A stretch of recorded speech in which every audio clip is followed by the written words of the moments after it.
अरबाज आणि ए ग्रुपच्या चुकीच्या गोष्टींना सुद्धा वैभव समर्थन करताना दिसला. हेच कारण ठरलं तर बाहेर प्रेक्षक वैभववर खूप नाराज झाले. रितेश भाऊंनी सुद्धा भाऊच्या धक्क्यावर वारंवार वैभवला हिंट दिल्या की तुमचा खेळ चुकतोय, तुम्ही चुकीचं करताय, तुम्ही अरबाजची कॉपी पेस्ट बनवून राहिला त्या घरामध्ये. तरी सुद्धा बिचाऱ्यांनी निरागस मैत्री करता अरबाजच्या कधीच ऑपोजिट खेळणार आहे. वैभवच्या प्रायोरिटी लिस्टमध्ये अरबाज हा नेहमीच नंबर 1 राहिला, जेव्हा इरिना होती तेव्हा सुद्धा.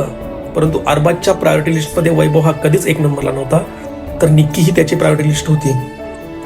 अरबाज निक्की सोबत जेव्हा बसला तेव्हा सुद्धा निक्कीला बोलला की यार वैभव आता खूप एकटा पडलाय आणि जरी माझ्याकडे जरी काही पावर आलं तरी ऑब्व्हियसली मी तुलाच सेव्ह करणार आहे. म्हणजे विचार करा, अरबाजची मैत्री ही वैभवच्या बद्दल बरोबर नव्हती, कारण वैभव त्याच्या प्रायोरिटी लिस्टमध्ये 2nd नंबरला होता.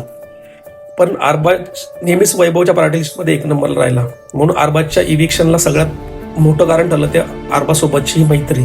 ते प्रेक्षकांना जास्त आवडली नाही, कारण त्यांनी त्याच्या